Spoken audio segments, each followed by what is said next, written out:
My name is Harper Brooks. I'm 24. At 3:47 p.m. on a Tuesday afternoon, I was standing in my mother's kitchen holding a pen she'd just slammed onto the granite counter, and she was screaming at me that I owed her my entire childhood. "You're going to write that letter, Harper. Today. Right now." "I can't lie to Child Protective Services, Mom. That record exists because you exaggerated everything to your grandmother. You were dramatic. You were 11, and you made me look like a monster." Vanessa Reed's face was red, her perfectly manicured nails tapping the blank piece of paper between us. "I made mistakes. Fine. But I gave you a roof over your head for 11 years, and you're going to help me fix this." Ryan Caldwell, her boyfriend, leaned against the doorframe, scrolling through his phone like he wasn't even listening. He'd been on that Europe trip with her. 31 days in Paris and Rome, while I counted birthday candles in the dark. "The state registry won't hire me for the assisted living position with that flag on my record," my mother continued, her voice dropping into that syrupy tone that made my stomach hurt. "All you have to do is write that the abandonment claim was a misunderstanding. That's it. Then we're even." "Even? I clothed you. I fed you. I kept you alive until Grandma Evie decided to play hero." She picked up the pen and held it out to me. "You owe me this, Harper.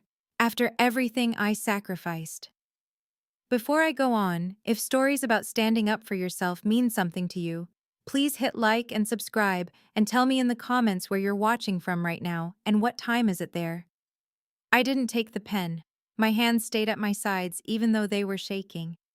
Ryan finally looked up from his phone, gave me this slow, cold smile and said, "Your mom's asking nicely. That's more than you deserve." That was 4 days ago, and that's when I knew I had to make a choice. Write the lie that would erase what really happened, or let my mother destroy the one record that proved I wasn't crazy. Let me take you back 13 years to the last time I felt safe. I was 11 years old, sitting in Grandma Evie's kitchen in her house on Belmont Avenue, and she was teaching me how to make her famous snickerdoodle cookies. The whole house smelled like cinnamon and butter, and there was flour on my nose because I'd tried to measure the cup by shaking it, and the bag had exploded. She laughed, this warm, full laugh that made her whole face crinkle, and wiped my face with her apron. "You know what, little firefly?" That's what she called me, little firefly. "You're going to be just fine. No matter what happens, you're going to be just fine, because you've got me. Promise?" Cross my heart. She pressed her hand to her chest, and I pressed mine to mine, and we stood there in her kitchen making promises we thought we'd have forever to keep. I didn't know that 6 weeks later, my mother would leave me alone for 31 days with $20 and a note that said she'd be back soon. The first betrayal happened on a Sunday morning. I was 11 years and 2 months old, and I woke up at 6:14 a.m. because the house was too quiet. My mother's bedroom door was open. Her bed was made. On the kitchen counter, there was a $20 bill folded under a coffee mug and a note written on the back of a grocery receipt. "Visiting Ryan's family. Be back soon. Don't bother Grandma." Mom, I read it 3 times. Be back soon could mean 3 days. It could mean a week. I didn't know. By day 5, the power went out because she hadn't paid the bill. By day 7, my phone was disconnected. By day 12, I was eating packets of saltines I'd taken from the cafeteria at school and rationing the last $4. I didn't tell anyone. She'd said not to bother Grandma, and I thought if I did, I'd get in trouble. I thought if I waited just one more day, she'd come home, and everything would be fine. On day 31, my 12th birthday, I sat in the dark living room with a birthday candle I'd found in the junk drawer. I lit it with the stove lighter. The electricity was still off, so the only light in the whole house was that one tiny flame. I'd set up my school laptop on the coffee table because it still had battery and the webcam was on. I don't even remember why. Maybe I wanted to see myself. Maybe I wanted proof that I was still there. I sang happy birthday to myself. Quiet. My voice cracked on the last line. Then I blew out the candle and whispered into the dark. "I have 4 left. 4 candles.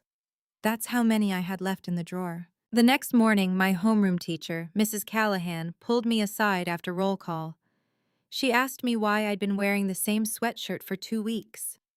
I told her my washing machine was broken. She asked me if I was eating. I said yes. She asked me if my mother was home. I said yes. She didn't believe me. That afternoon, a woman named Sarah Bennett from Child Protective Services showed up at my school. She was maybe 40, with kind eyes and a clipboard, and she sat across from me in the counselor's office and asked me very calmly when I'd last seen my mother. Sunday, I said. This past Sunday? I shook my head. 5 Sundays ago. She wrote that down. Then she asked me where I'd been sleeping, what I'd been eating, if I had any other adults I could stay with. My grandma, I whispered. But my mom said not to bother her. Harper. Sarah Bennett put down her clipboard and leaned forward. You're not bothering anyone. You're 12 years old. Your mother left you alone for over a month. That's not okay. Do you understand that's not okay? I didn't. Not really. I thought it was my fault for not being good enough to make her stay. They called Grandma Evie. She arrived at the school 43 minutes later, still wearing her gardening gloves, and when she saw me sitting in that office with my dirty sweatshirt and my unwashed hair, she dropped to her knees and pulled me into her arms and said, "Oh, my little firefly, I'm so sorry. I'm so sorry." She took emergency custody that day. Sarah Bennett opened a case file. There were interviews, teachers, neighbors, the woman who lived 2 doors down, and admitted she'd seen my mother loading suitcases into Ryan Caldwell's car on day 3.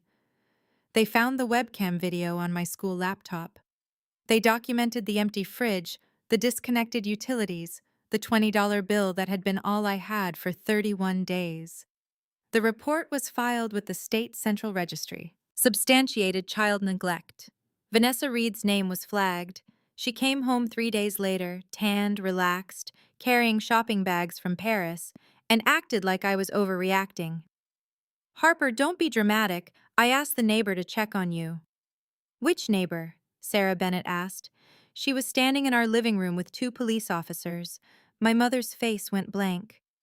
I don't remember her name. The older woman. 2 houses down. They'd already interviewed her. She'd said my mother never asked, never called, never mentioned me once. I lived with Grandma Evie after that. My mother fought it for 6 months, hired a lawyer, cried in court about how she'd made a mistake and deserved a second chance. The judge didn't care. The evidence was too clear. I stayed with Grandma, and for 6 years I thought that was the end of it. Then Grandma Evie had a stroke. She was 81 years old, and I was 18, fresh out of high school, sitting in a hospital room holding her hand while the machines beeped around us. She couldn't talk much. Her left side was paralyzed, but she could still write, and she scribbled on a notepad. Emergency box, closet, red tin, don't open until you need it. Need it for what? I asked. She wrote, you'll know. She passed away 9 days later, on a Saturday morning, while I was asleep in the chair next to her bed. I woke up, and she was gone, and the only thing she'd left on the nightstand was that notepad with the words, "Red tin. I love you, little firefly." I went to her house on Belmont Avenue. I found the red tin in her bedroom closet behind a box of Christmas ornaments. Inside was a sealed envelope with my name on it in her handwriting, a USB drive, and a business card for an attorney named Richard Moss. I didn't open the envelope. Not then. I was 18, and I didn't understand what I'd need it for. So I put it in my backpack and went to her funeral, and I cried until my throat was raw, and I told myself I'd read it when I was ready. I wasn't ready for 6 years. I got a job as an administrative assistant at Meadowbrook Pediatric Clinic when I was 19. It wasn't glamorous. I answered phones, filed patient charts, scheduled appointments for kids whose parents actually showed up. But the work was steady, and my coworkers were kind, and Dr. Patel, the clinic director, told me I was good at making scared kids feel safe. I had evidence of every hour I worked: time cards, badge swipe records, payroll stubs, patient charts I'd signed and filed, testimonies from coworkers who could confirm where I was on any given Tuesday at 2 p.m. I didn't know I'd need that evidence until 4 days ago. My mother found me 3 months after Grandma Evie died. She showed up at the clinic on a Wednesday afternoon, walked right past the reception desk, and knocked on the door to the file room where I was organizing charts. "Harper, we need to talk." I hadn't seen her in 6 years. She looked older, her hair was shorter, dyed a harsh blonde, and there were lines around her mouth that hadn't been there before. Ryan Caldwell stood behind her, hands in his pockets, looking bored. "I'm working, Mom. This won't take long." She stepped into the room and closed the door behind her. Ryan stayed in the hallway. "I'm applying for a job at Evergreen Assisted Living. It's a good position, better than anything I've had in years, but they ran a background check and that record from when you were a kid came up. The child neglect record." "Harper, don't call it that. It was a misunderstanding. You left me alone for 31 days. I made a mistake.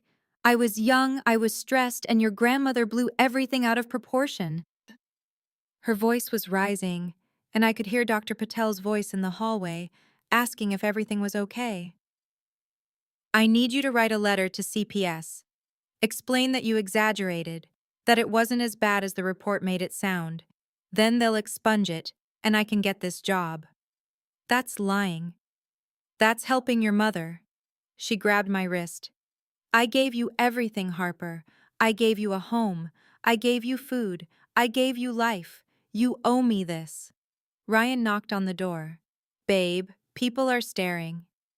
She let go of my wrist, smoothed her hair, gave me this tight, furious smile and said, "You have until Friday. Write the letter, or I'll make sure everyone knows what kind of daughter you really are." She left.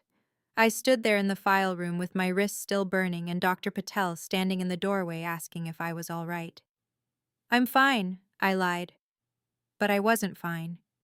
Because my mother was right about one thing: she had given me life. And I'd spent 13 years trying to figure out if that meant I owed her everything, or if it meant I owed her nothing.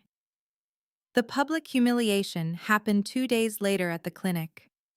It was a Friday afternoon, and the waiting room was full. Parents with toddlers, a teenager with a broken wrist, a mother holding a screaming infant. I was at the reception desk, checking in a patient, when my mother walked in with Ryan and a woman I didn't recognize. "There she is," my mother said loudly. "My daughter, the one who's too selfish to help her own mother." Every head in the waiting room turned. I felt my face burn, but I kept my voice calm. "Mom, I'm working. You need to leave. I'll leave when you agree to write the letter." She walked up to the desk, leaned over the counter, and said in a voice loud enough for everyone to hear, "I raised you. I sacrificed everything for you. And now that I need one small favor, you're acting like I'm asking you to commit a crime." The woman next to her, maybe a friend, maybe a coworker, nodded sympathetically. "Kids these days have no respect." Ryan smirked. "Tell her about the Europe trip, babe." "Oh, yes." My mother's eyes went wide like she'd just remembered something delightful. "Harper's still upset that I took a vacation 13 years ago. She told everyone I abandoned her. Can you believe that? I was gone for 3 weeks. 31 days, I said quietly. And she's still holding a grudge. She's 24 years old, and she's still playing the victim." A mother holding a toddler shifted uncomfortably in her seat. The teenager with the broken wrist was staring at me. I could feel Dr. Patel watching from the hallway. I should have yelled. I should have defended myself. But something inside me had cracked open, and instead of anger, all I felt was this cold, clear certainty that I was done. "I'm not writing the letter," I said. My mother's face went red. "You ungrateful—" "I'm not writing the letter," I repeated, louder this time. "Because it's not true. You left me alone for 31 days when I was 11 years old. There's a case file, there's evidence. There's a video of me singing happy birthday to myself in the dark because the power was off and I didn't have any food." The waiting room went silent. "You're lying," my mother hissed. I have the documentation. Sarah Bennett has the documentation. The State Central Registry has the documentation. I stood up. My hands weren't shaking anymore. You can leave now. Ryan grabbed her arm. Come on, Vanessa, she's not worth it. They left. The woman who'd called me disrespectful followed them out. The waiting room stayed silent for maybe 10 seconds, and then the mother with the toddler said softly, "Are you okay?" I nodded. Dr. Patel walked over to the desk, put a hand on my shoulder and said, "Take the rest of the day off. We've got this." I went home, and for the first time in 6 years, I opened the red tin and read Grandma Evie's letter. The paper was thick, expensive. Her handwriting was shaky. She must have written it right before the stroke, but every word was clear. My dearest Harper, if you're reading this, then I'm gone, and your mother is already doing exactly what I knew she would do. She's asking you to erase the past. She's telling you that you owe her. She's making you feel small so she can feel big. Do you remember the day I picked you up from school? You were sitting in that office, and you looked at me like you thought I'd be angry at you for bothering me. Oh, my little firefly, you never bothered me. Not once. Not ever. I've been preparing for this day for 8 years. I knew your mother would come back eventually. She always does when she needs something. So I made sure you'd have proof, real proof, not just my word against hers. Inside this envelope, you'll find a copy of the original CPS report filed by Sarah Bennett, including witness statements from your teacher, Mrs. Callahan, your neighbors, and the caseworker's notes documenting your condition. Printouts from the webcam video file showing you alone in that house on your birthday, with timestamps proving you were alone for 31 consecutive days. My signed affidavit detailing what I witnessed when I took custody of you, including photos of the empty refrigerator, the disconnected utilities, and your physical state. A letter from Dr. Raymond Torres, the pediatrician who examined you after you came to live with me, documenting malnutrition and emotional distress consistent with long-term neglect. Bank records showing your mother's credit card charges in Paris and Rome during those 31 days, with flight manifests proving she and Ryan Caldwell left the country on day 3 of the abandonment. The original files are with my attorney, Richard Moss. His office is at 4820 Greenbrier Street, Suite 201. He has instructions to give you everything when the time is right. He'll know what to do. Sarah Bennett still works for CPS. She told me before I got sick that she's kept her own file on your case. She said she'd never seen evidence that clear in 20 years of casework. She said if your mother ever tried to get that record expunged, she'd fight it personally. You are not what your mother called you. You are not ungrateful. You are not selfish. You are not the villain in this story. You were a child who needed to be protected, and the adults around you, the ones who actually cared, did their jobs. Don't let her rewrite history, little firefly. You've already survived the worst thing she could do to you. All my love, always and forever, Grandma Evie. I read it 3 times. Then I sat on my apartment floor with the documents spread out around me and cried for 20 minutes straight. She'd known. She'd known this whole time that my mother would come back, and she'd spent years making sure I'd have proof. Not just for me, for anyone who doubted me. I picked up Richard Moss's business card and called his office. A receptionist answered, and I gave my name, and she said, "Oh, Ms. Brooks, we've been expecting your call. Mr. Moss has been waiting 6 years to meet you." The meeting happened on Monday. Richard Moss was maybe 60, with gray hair and kind eyes that reminded me of Grandma Evie's. He sat across from me in his office and slid a thick folder across the desk. "Your grandmother was very thorough," he said.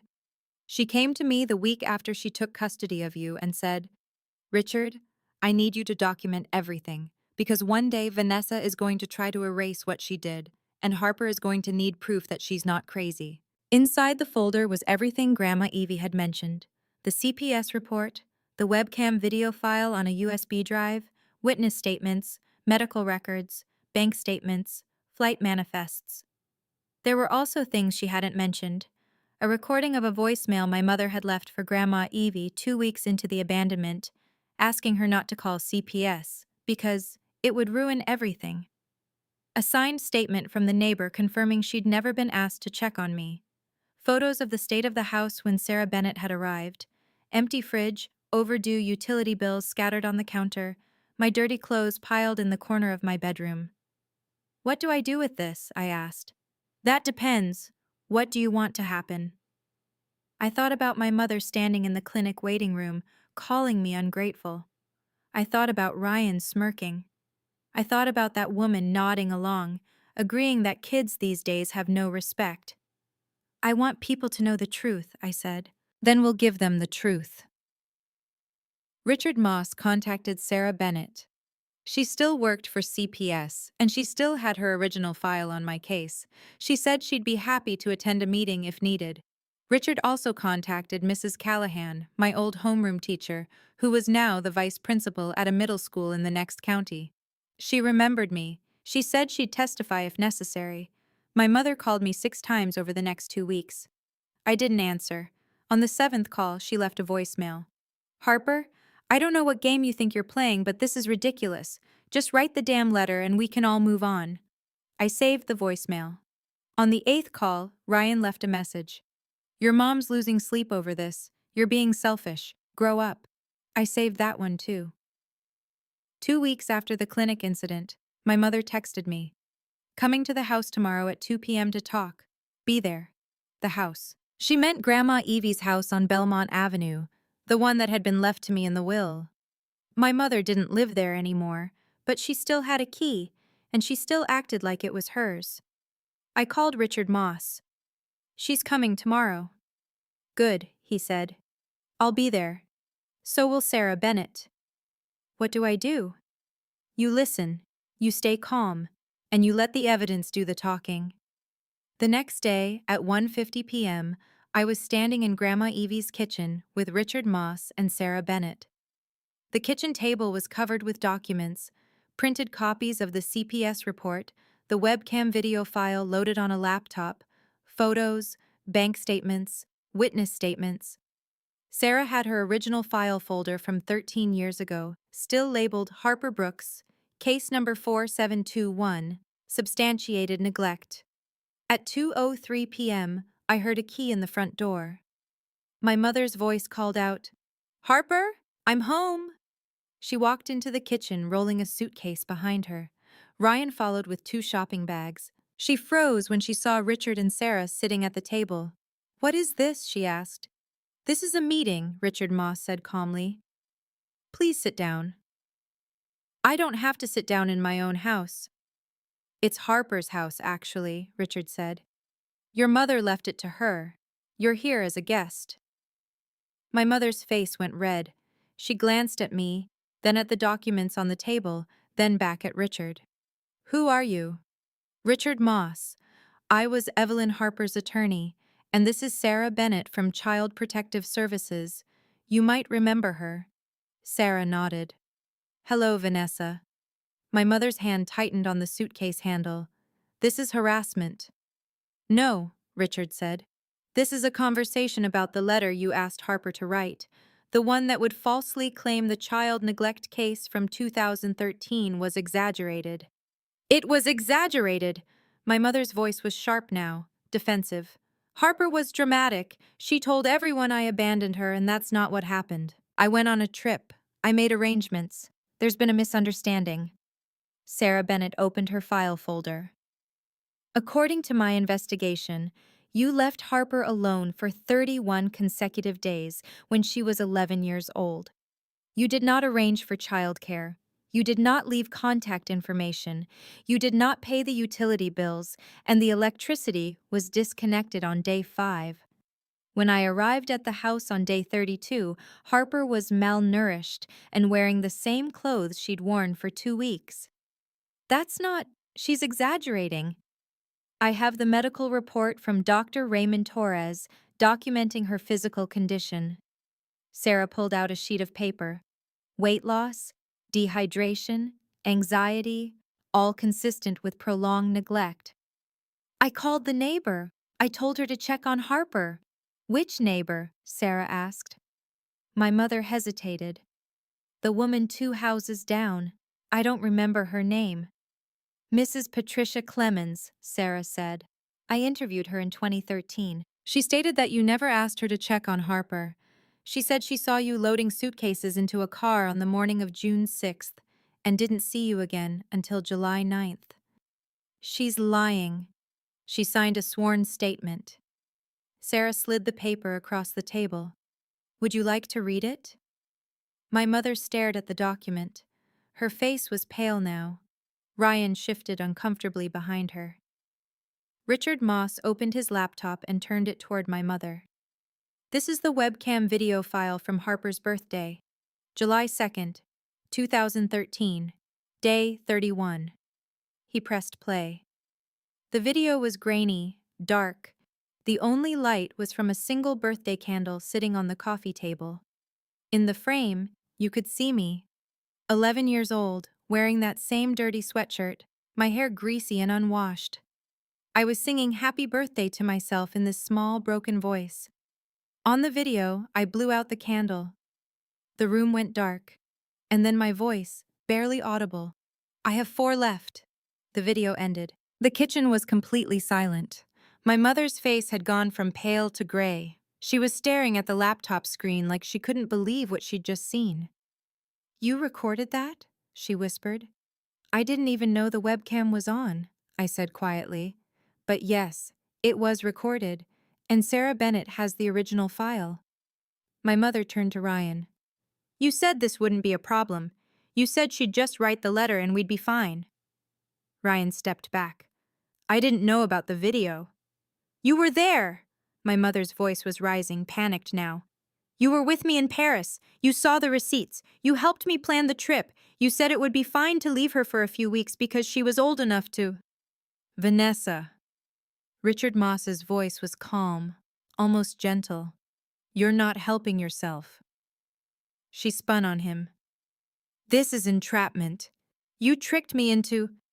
We didn't trick you into anything, Sarah Bennett said. We presented the facts. You just confirmed that you planned the trip, that Ryan Caldwell was aware of the abandonment, and that you knowingly left an 11-year-old child alone for a few weeks. It wasn't abandonment. The legal definition of child abandonment in this state is leaving a child without supervision or support for more than 24 hours, Richard said. You left Harper for 31 days. That's not a gray area. My mother looked at me. Her eyes were wide, desperate. Harper, please. I made a mistake. I was young. I didn't know what I was doing. You have to understand. I was 11, I said. My voice was steady, calm. I didn't know what you were doing either. I just knew I was alone. You had $20 for 31 days. I didn't mean it wasn't supposed to be that long. But it was, I said. And now you want me to lie about it so you can get a job. But I can't do that, because it's not true. My mother's face crumpled. She grabbed the edge of the table, breathing hard. You're ruining my life. No, I said quietly. I'm just not letting you rewrite mine. Sarah Bennett closed her file folder. Vanessa, the State Central Registry record will not be expunged. The evidence is too substantial. If you attempt to file a false affidavit or pressure Harper to lie on your behalf, you'll be charged with witness tampering. I didn't. You asked her to write a false letter claiming the neglect case was exaggerated, Richard said. That's witness tampering. My mother turned to Ryan. Say something. Ryan held up his hands. I'm not involved in this. You were with me. I went on a trip with you. That's it. I didn't know you'd left a kid alone at home. He backed toward the door. This is your problem, Vanessa. He left. Just walked out of the kitchen, out of the house, and we heard his car start in the driveway. My mother stared at the door. Then she turned back to me, and for the first time, I saw something other than anger in her eyes. Fear. Harper, please. I need this job. You needed a lot of things 13 years ago too, I said, But you chose Paris instead. I was trying to fix my life. And I was trying to survive mine. She looked at the documents on the table, at the laptop still showing the paused video of me in the dark, at Sarah Bennett's file folder labeled Substantiated Neglect. "This isn't fair," she whispered. "No," I agreed. "It's not." She picked up her suitcase. She didn't look at me. She didn't say goodbye. She just walked out of the house that used to be Grandma Evie's, the house that was now mine. And I watched through the kitchen window as she loaded the suitcase into her car and drove away. Sarah Bennett stood up. "Are you okay?" I nodded. I was. 3 days later, I got a call from Dr. Patel at the clinic. "Harper, your mother came by the clinic this morning. She tried to file a complaint against you, claiming you'd lied to me about your family situation. I told her I'd reviewed the documentation with our legal team and we fully support you." "Thank you," I said. "Also," Dr. Patel added, "Mrs. Callahan called. Your old teacher? She wanted to know if you were all right. Apparently, your mother contacted her trying to get her to recant her witness statement. Mrs. Callahan told her to, and I quote, pound sand." I laughed. I actually laughed. 2 weeks later, Richard Moss called to tell me that Evergreen Assisted Living had rejected my mother's application. They'd run a second background check, found the CPS record, and decided she wasn't qualified to work with vulnerable populations. She called the director and tried to claim the record was fraudulent, Richard said. The director contacted Sarah Bennett directly. Sarah sent over the full case file, including the video. "Your mother is now on a watch list for assisted living facilities in 3 counties. I should have felt guilty. I should have felt bad. But all I felt was this quiet, steady relief. 6 months later, I was still working at Meadowbrook Pediatric Clinic. Dr. Patel had promoted me to lead administrative assistant, which meant I trained new hires and managed the scheduling system. I'd moved into a small apartment on the other side of town, and I'd adopted a cat, a scruffy orange tabby I named Evie. I kept Grandma Evie's house. I couldn't bring myself to sell it. I went there on weekends, sat in the kitchen where she'd taught me to make snickerdoodles, and sometimes I'd pull out that red tin and read her letter again. "Don't let her rewrite history, little firefly. You've already survived the worst thing she could do to you." She was right. My mother tried to contact me twice more, once through a Facebook message that said, "I hope you're happy now," and once through a handwritten letter that arrived at the clinic. "I'm your mother. I deserve a second chance." I didn't respond to either one. Because here's the thing I learned. You don't owe anyone the right to rewrite your past. You don't owe anyone forgiveness just because they're related to you. And you definitely don't owe anyone your silence just because the truth makes them uncomfortable. I went to Grandma Evie's grave on the first anniversary of her death. I brought snickerdoodles, burned on the bottom because I still couldn't get the timing right, and I sat on the grass next to her headstone and told her everything. "You were right," I said. "She came back, and you made sure I had proof. Thank you, Grandma. Thank you for believing me." The wind picked up, rustling the leaves on the oak tree above her grave, and for just a second, I could almost smell cinnamon and butter. If you're watching this, and you've ever been told you're being dramatic or ungrateful or selfish for telling the truth about what hurt you, you're not. The truth is the truth, and you don't need anyone's permission to protect it. If you've ever had to choose between protecting someone's reputation and protecting your own sanity, type, "I chose me," in the comments. Or if you're still deciding, type, "I'm still learning." Both are brave. Both matter. If this story meant something to you, check the description for more stories just like this one. Thank you for being here. Thank you for listening.